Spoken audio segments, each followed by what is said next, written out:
आज हमारा देश का जो किसान है वो बहुत सारे प्रॉब्लम्स के साथ, मतलब उसके जीवन में बहुत सारी प्रॉब्लम्स हैं खेती को लेकर के। और उन सारी समस्याओं का समाधान आज मैं बताने वाला हूँ। किसान बाजार में पहले तो अच्छा बीज खोजता है,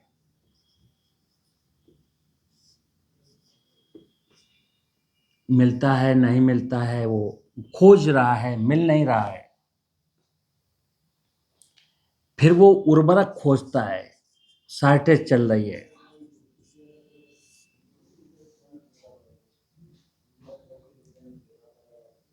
अच्छा बीज बोया, उर्वरक की लाइन पे लग करके उर्वरक खरीदे और फिर फसल बो दी। यहाँ पर संघर्ष किया, अच्छा प्लांटिंग मटेरियल और अच्छे रासायनिक उर्वरक डीएपी मिल जाए। डीएपी की क्राइसिस ज़्यादा है, उसने मैनेज कर लिया, हो गया, और उसने फसल बो दी।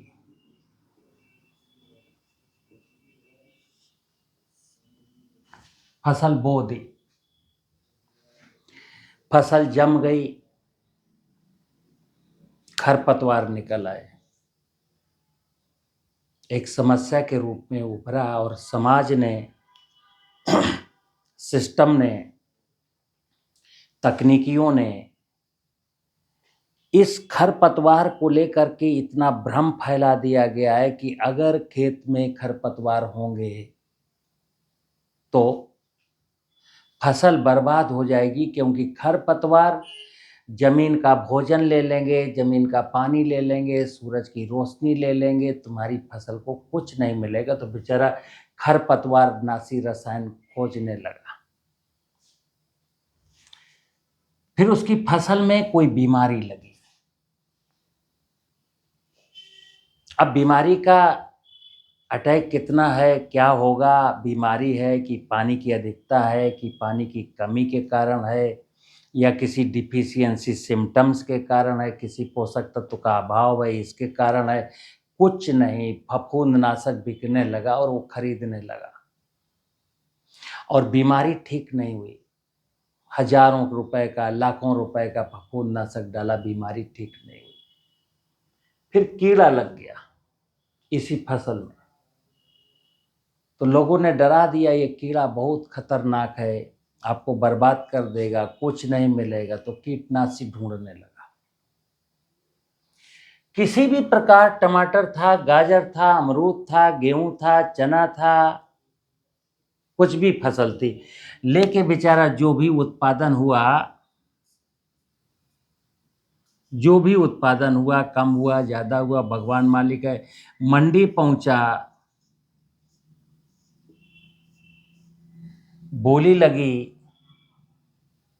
मूल्य नहीं मिला, थक गया, हार गया, संघर्ष करते करते।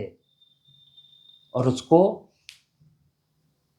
सोचा था कि इस साल शायद मेरा कर्ज पड़ जाए, शायद इस साल बच्चों की एक ख्वाहिश पूरी कर दूं, लेकिन कुछ नहीं हुआ। थक गया, हार गया, टूट गया। मित्र, ये किसान के साथ चल रहा है। उसने ये जो मंडी में उपज बेची, 60,000 की उपज बेची। जब उसने लागत निकाली तो पता चला कि 50,000 की लागत चली गई, उसके 10,000 रुपये बचे। मैं एक छोटे किसान की बात कर रहा हूँ। अगर बड़े किसान की बात करेंगे तो उसने 6 लाख की बेची, 5 लाख की लागत लग गई, 1 लाख बचे। ऐसा नहीं है। अब वो क्या करे? एक सरकारी आदमी को 1 लाख रुपए महीने की तनख्वाह मिलती है, किसान के 1 लाख रुपए साल भर के बचे, 5 फैमिली मेंबर हैं, कैसे चलेगा कारोबार? ये बहुत सारी प्रॉब्लम है। और किसान की इन समस्याओं का जो फायदा है वो कोई उठा रहा है। एग्रीप्रेन्योर उठा रहे हैं, खाद बेचने वाले, बीज बेचने वाले, दवा बेचने वाले, बोरिंग का सामान बेचने वाले। मित्र, जब ये कोई दुनिया में एग्रीकल्चर यूनिवर्सिटी नहीं थी, कोई वैज्ञानिक नहीं थे, कोई रासायनिक उर्वरक नहीं थे, कोई पेस्टिसाइड नहीं थे, कोई बोरिंग नहीं था, कोई पंप सेट नहीं था, कोई ट्रैक्टर नहीं था, तब भी दुनिया का कारोबार चलता है। और हमने तो सुना है 17वीं शताब्दी में, 17वीं शताब्दी में भारत सोने की चिड़िया था, भारत की अर्थव्यवस्था दुनिया में सबसे मजबूत थी, भारत पुरोहित राष्ट्र था, भारत दुनिया का 34% खाद्यान्न अकेले पैदा करता था और कुछ भी टेक्नोलॉजी नहीं थी। था क्या? ये था, मेरी माँ थी,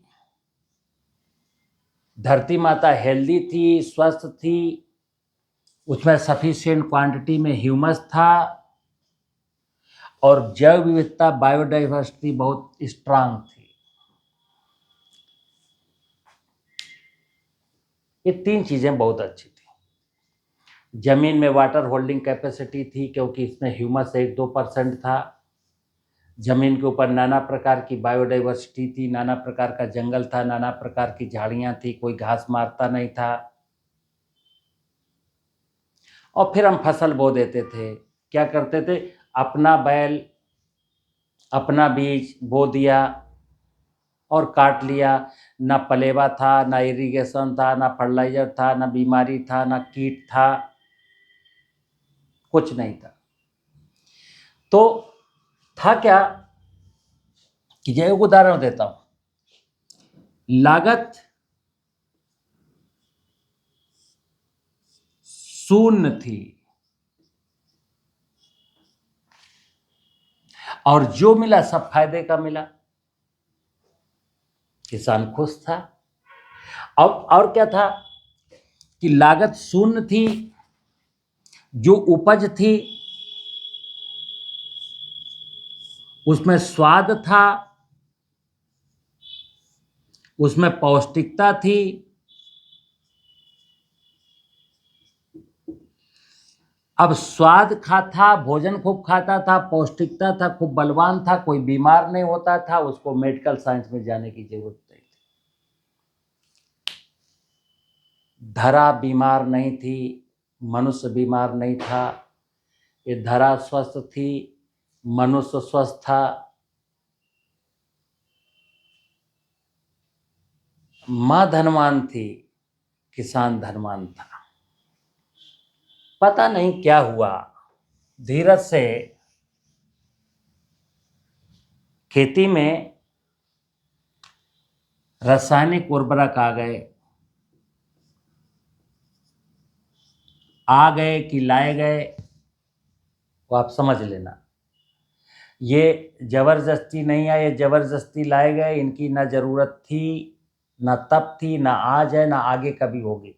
ये एक स्कैंडल चल रहा है। फिर पेस्टिसाइड आ गए,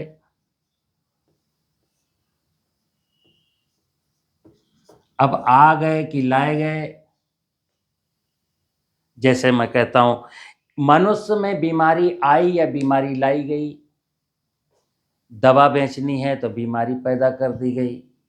अब किसी से कहोगे तो कोई मानने को तैयार नहीं कि क्या आप बेवकूफ़ी की बातें करते हैं। मैं तो करता हूँ बेवकूफ़ी की, करूँगा बेवकूफ़ी की, क्योंकि सत्य जो है वो सत्य रहेगा। चलिए, मैं आज किसान से कह रहा हूं कि आपको कोई भी फर्टिलाइजर ना देना पड़े, कोई भी पेस्टिसाइड ना देना पड़े, आपको सिंचाई भी ना करनी पड़े, आपको उन्नतशील बीज भी ना लाना पड़े। क्या करना है? तो देखिए, पहला है भूमि, खेती, बीज। यहाँ दिमाग केवल इतना लगाना है। मैं अक्सर कहता हूँ, खेती में दिमाग और श्रम 2 निवेश लगने हैं। पहला है दिमाग, दूसरा है श्रम। अब जैसे मेरी जमीन है, जमीन की फर्टिलिटी क्या है, उसके अनुसार मुझे पता करना किस फसल का बीज बोना है। अभी इस पूरे देश में ऐसा कोई बताता नहीं है। गेहूं को, धान को, गन्ना को प्रमोट किया जा रहा है और किसान भी सोचता है गेहूं, धान, गन्ना बो देंगे तो थोड़ा अच्छा हो जाएगा। अच्छा तो हुआ नहीं, आप इसी अच्छे के चक्कर में कर्ज में डूबे हैं। तो एक ये असंगठित क्षेत्र है मित्र, खेती का क्षेत्र बिल्कुल असंगठित है, अनप्लान्ड है, कोई प्लान नहीं है। जैसे बाजार, हम वैसे तो खेती का नियम था, खेती का नियम था कि अपने लिए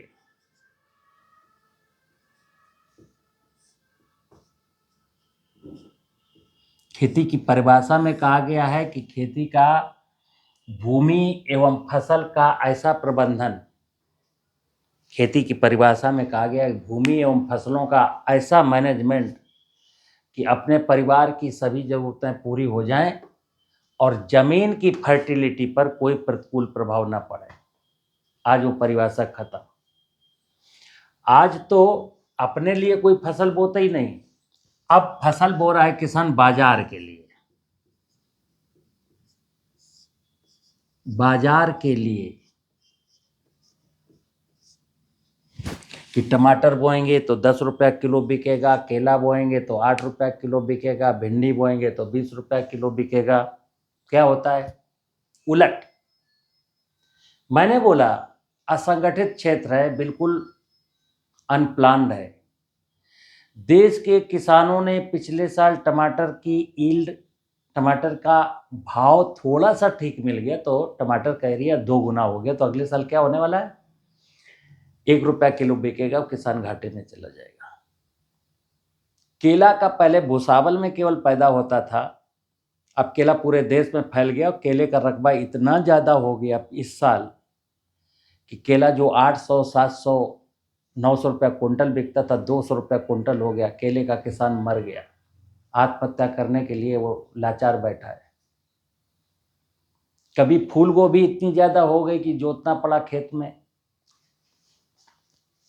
अब इसको प्लान तो नहीं किया जा सकता, 14 करोड़ किसान प्लान से खेती करें बिल्कुल संभव नहीं है। लेकिन एक चीज की जा सकती है कि आप जो कुछ भी बोते हो, जो कुछ भी आप फसल कोई भी बोएं, हमको इसमें लागत न लगानी पड़े या बहुत कम लगानी पड़े। मुझे फर्टिलाइजर बहुत न डालने पड़े, मुझे पेस्टिसाइड न डालने पड़े, मुझे ज़्यादा जुताइयाँ न करनी पड़े, मुझे 5 बार पानी न देना पड़े। यदि पानी की संख्या कम हो जाए, जुताइयों की संख्या कम हो जाए, फर्टिलाइजर की संख्या बंद हो जाए या कम हो जाए, पेस्टिसाइड बिल्कुल खत्म हो जाए, तो आपको खेती में लाभ होगा।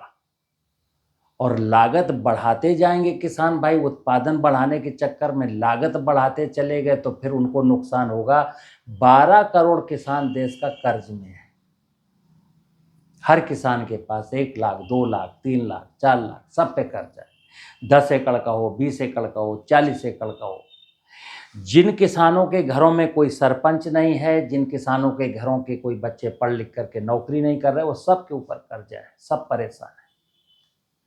और परेशान सिस्टम ने कर रखा है अपने लालच के चक्कर में। करना क्या है मित्र, हमको केवल इतना करना है, 2-3 चीजें तो अपना करना। अगर जमीन में फर्टिलिटी कम है तो हमें धान, गेहूं, गन्ना जैसी फसलें नहीं बोनी। देखना है माँ की सामर्थ्य जैसी, जैसे इसकी फर्टिलिटी का लेवल क्या है। आज की तारीख में 0.3% जमीन में कार्बन है, होना चाहिए 1%। अब 0.3 है तो हमको फिर ऐसी कोई क्रॉप नहीं बोनी चाहिए जिसको न्यूट्रिशन की बहुत ज़्यादा ज़रूरत है।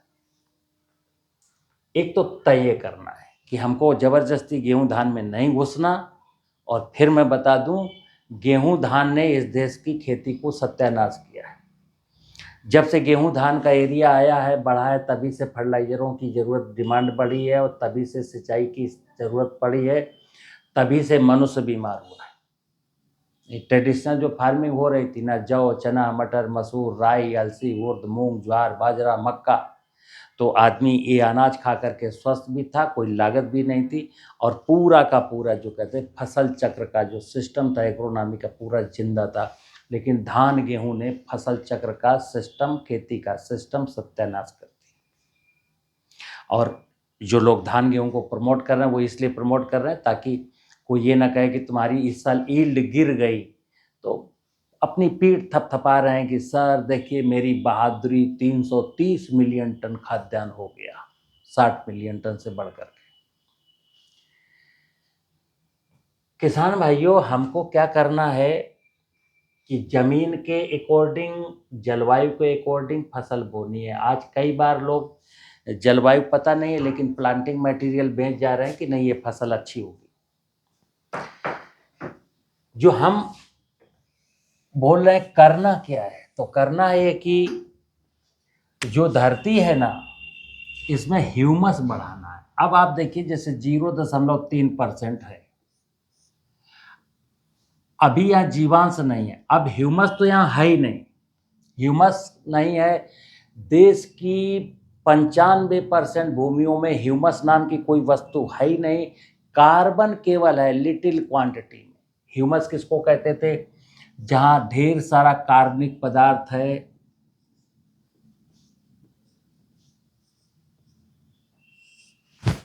कार्बनिक पदार्थ नमी को पा करके कार्बन में कन्वर्ट हो चुका है, यानी कार्बनिक पदार्थ है। नंबर 1 कार्बनिक पदार्थ है, दूसरा वहाँ कार्बन है, तीसरा यहाँ पर धरती में रहने वाले अनेकानेक प्रकार के, लाखों प्रकार के सूक्ष्म जीव हैं। ये जो पेस्टिसाइड डाल के मैंने मारे हैं, और फिर सूक्ष्म जीव की मरी हुई मृत सेल हैं। जिस मिट्टी में 4 चीजें होती इसका नाम है कार्बन, ह्यूमस। अभी क्या हुआ कि पेस्टिसाइड डाल करके इस सूक्ष्म जीव को मैंने खत्म कर दिया, ये सूक्ष्म जीव खत्म हो गए। अब जब ये सूक्ष्म जीव खत्म हो गए तो अब मरेंगे नहीं, तो मृत सेल भी धीरे धीरे खत्म हो गई। यही था जीवांश। फसलों का जो भोजन है ना मित्र, किसी भी फसल का, वो मरे हुए जीवों की जो डेड सेल हैं जिसको हम जीवांश कहते हैं वही है। वो जमीन में बिल्कुल नहीं बचा, क्योंकि जिंदा जीव नहीं बचे। प्रायोजित तरीके से सूक्ष्म जीवों को दीमक के नाम पर, व्हाइट ग्रब के नाम पर, कि व्हाइट ग्रब नुकसान करता है, दीमक नुकसान करती है, निमेटोड नुकसान करता है, पेस्टिसाइड डालिए, तो खतरनाक पेस्टिसाइड डाल करके इनको नष्ट कर दिया गया।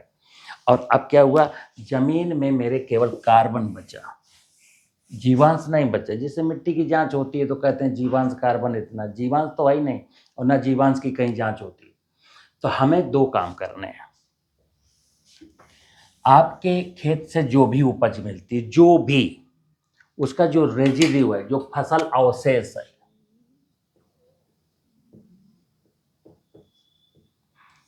उसको जलाएं नहीं, फेंके नहीं, बेचे नहीं। जितना भी फसल अवशेष है वो सब हम खेत में ही वापस करेंगे। दूसरा, इस जमीन में वर्षा के सीजन में, रबी में, खरीफ में जो भी खरपतवार उगेंगे उनको वीडीसाइड डाल के बिल्कुल नहीं मारेंगे, बिल्कुल नहीं मारेंगे। कसम खा लीजिए, मैनेजमेंट करिए, उखाड़ दीजिए, ग्रास कटर से काट दीजिए। और जो बीट्स खरपतवार के ऊपर आता है, अब फसल के ऊपर आता है, उसी को केवल उखाड़ना है। जो फसल के नीचे, उसको तो वो तो आपका मित्र हो गया।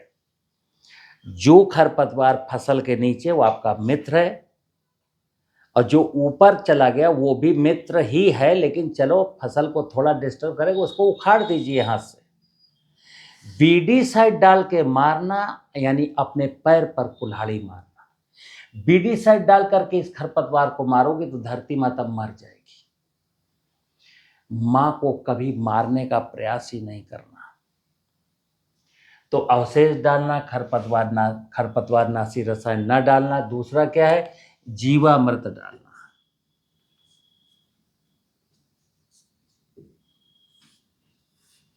अब जीवामृत की कहानी बहुत विचित्र है। लोगों ने अभी जीवामृत को के नाम पर जाने क्या क्या परोसा हिंदुस्तान के किसानों के बीच में कि सारे किसान कंफ्यूज हैं। क्योंकि मेरी 30-40 लोगों से डेली बात होती तो मुझे पता चलता उनका कन्फ्यूजन क्या है। मित्र, ये जो जीवामृत है सिंपल सा सिद्धांत है। मैंने कहा इस माँ में ह्यूमस जो बताए, ह्यूमस का मतलब है नाना प्रकार के सूक्ष्म जीव। अब वो पेस्टिसाइड डाल के मार दिए, वो ना तो गाय के गोबर में है, ना गाय के पेशाब में है, वो जंगलों में भी है, जंगलों में ही हैं, केवल और केवल जंगलों में ही मिलेंगे। जंगल आपके गांव में भी हो सकता है और जंगल जंगल भी हो सकता है। तो गांव के आसपास कोई ऐसा जंगल खोजें जहाँ 6-7-8 प्रकार के पेड़ खड़े हों, झाड़ी जंखाड़ खड़ा हो, घास फूस उगा हो, कोई जाता नहीं है, कोई छेड़ता नहीं है, कोई आग नहीं लगाता, कोई झाड़ू नहीं लगाता। बस वो एक ऐसा इलाका है जो जंगली रूप से, वाइल्ड रूप से जिंदा है और कोई नहीं जाता। जो भी फल पत्ते तना गिरते हैं सब वहीं सड़े गले पड़े रहते हैं। वहाँ से मिट्टी लानी।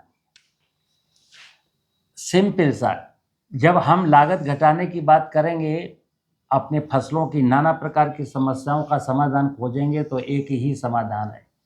एक 200 लीटर का ड्रम लीजिए और ये 10 एकड़ तक का किसान, जो 10 एकड़ तक का किसान है उसके लिए नुस्खा बता रहा हूँ। 200 लीटर का ड्रम लेना है, जंगल की 10 किलो मिट्टी लानी है, 10 किलो इस ड्रम में डाल देनी है। इस ड्रम में 200 लीटर पानी भर देना है।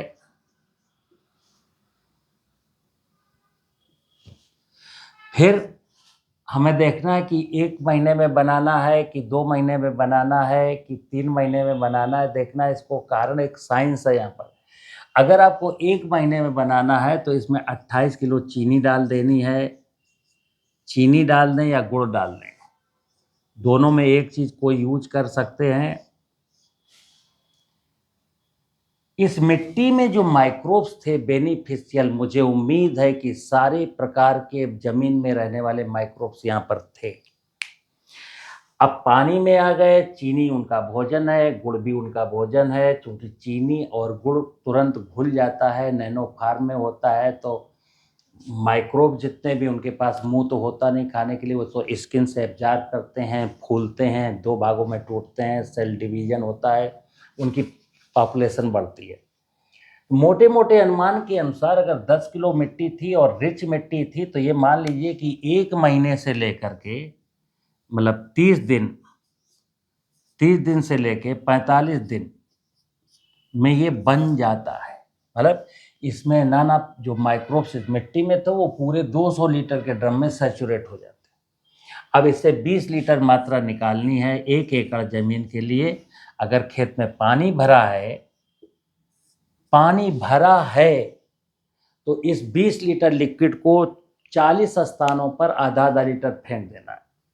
अगर पानी नहीं भरा है तो इसको 100 किलो सूखी हुई गोबर की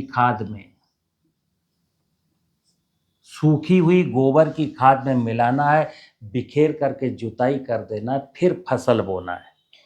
कई किसान कहते हैं कि पहली सिंचाई में डाल दें तो तीसरी सिंचाई में, ना, फसल की बुआई के पहले ही इसको इस्तेमाल करना है।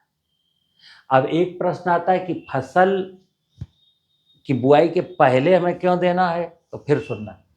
इस जीवाणुओं के पास कुछ भी नहीं है। ये जीवाणु जब खेत में जाएंगे तो यहाँ जो कार्बन की मात्रा थी,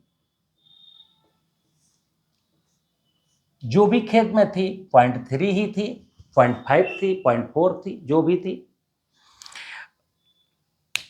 उस पर आश्रय बनाते हैं और उस कार्बन, नमी की दशा में जो कार्बन से ये चूसते हैं, फिर मरते हैं, तो फिर जीवांश बनता है। तो कार्बन को चूसेंगे, मरेंगे, पॉपुलेशन बढ़ाएंगे, तब जीवांश बढ़ेगा, तब जीवांश ही फसलों का असली भोजन है। अब अगर आपने लेट डाला तो लेट डालने से क्या फायदा। अगला,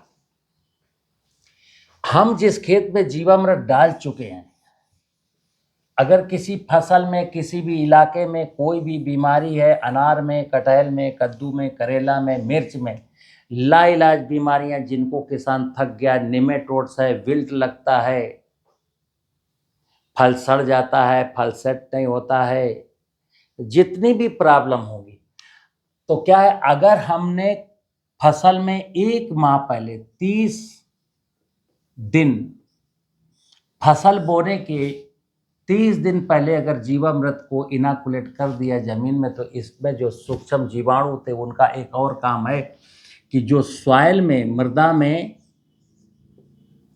हानिकारक पैथोजन थे, यानी फसलों में रोग फैलाने वाले, तो जीवामृत के जीवाणु इन हानिकारक पैथोजन को वहीं डिस्ट्रॉय कर दें। यही नेचर का नियम है, यही जंगल में गतिविधियां चल रही हैं। जंगल में कोई बीमारी नहीं लगती, जंगल में कोई कीड़ा नहीं लगता, जंगल में कोई पानी नहीं देता, जंगल में कोई फर्टिलाइजर नहीं देता। कारण क्या है, वहाँ ह्यूमस की मात्रा 2% से अधिक है। हमारे खेत में 0.3% है, और वो भी ह्यूमस नहीं है, कार्बन है। समझ लेना मत। अब नेचुरल फार्मिंग करना चाहते हैं किसान, थक गए हैं, टूट गए हैं, फसल में मंडी में भाव नहीं मिलता है, लागत बहुत लग जाती है। तो लागत तो घटाना है हमको, लागत जब तक नहीं घटाएंगे काम नहीं चलेगा। तो लागत घटाने का पहला सूत्र हुआ कि हमको जमीन को जिंदा करना है। जमीन अगर जिंदा हो गई, ये धरती माँ अगर जीवित हो गई, तो फिर फसलों का लालन पालन ये खुद कर लेती। अब मरी हुई है, कोमा में है, तो क्या करें बेचारे। अब फसलों को न्यूट्रिशन नहीं मिल रहा, तो इसकी मजबूरी है, क्या करें। न्यूट्रिशन बनाने वाली सेना यानी सूक्ष्म जीव है नहीं। अब रोग लगते हैं, तो रोग को खत्म करने वाली उसके यहाँ कोई व्यवस्था है नहीं। तो इसलिए किसान परेशान है। मैं किसानों से निवेदन करता हूँ, मेरे चैनल में प्राकृतिक खेती के बारे में जो मैं बताता हूँ, आप हालांकि सुन लेना, कई किसान बेचारे सोशल मीडिया में यार ढेर सारे विषय हैं प्राकृतिक खेती को लेके। कोई कहता है हींग डाल दो, कोई कहता है फिटकरी डाल दो, कोई कहता है मट्ठा डाल दो, तांबे का सिक्का डाल दो, राख डाल दो, मिट्टी का स्प्रे कर दो, दारू का स्प्रे कर दो, गौमूत्र का स्प्रे कर दो। मित्र समझना, ये साइंस नहीं है। कुछ लोग कहते हैं खली डाल दो। मित्र खली तो गाय भैंस का भोजन है ना। खली गाय भैंस को खिलाइए, उससे दूध निकालिए, उसका गोबर खेत में डालिए। तो चुटकुलों से काम नहीं, खेती चुटकुलों का विषय नहीं है, खेती ज्ञान का विषय है। ज्ञान का मतलब है कि धरती का ज्ञान, कि जमीन को कैसा होना चाहिए, जमीन को जैसा होना चाहिए वैसा बना दीजिए बस। और बनाने में बहुत काम तो करने नहीं है। वर्षा का पानी जमीन में रुके इसके लिए, और बह करके कटाव ना हो, सॉइल इरोजन ना हो, तो उसके लिए मेड़ बना दीजिए। खेत की मेड़ों पर पेड़ लगा दीजिए, फसलों का जो अवशेष है उसको वापस कर दीजिए, और जीवामृत डाल दीजिए। इतना सा साइंस अगर हम समझ गए, तो हमको ज़्यादा झंझटों में नहीं पड़ना। हमारे खेत में सब कुछ अच्छा ही अच्छा होना है। मुझे उम्मीद है आपको ये विषय समझ में आया होगा।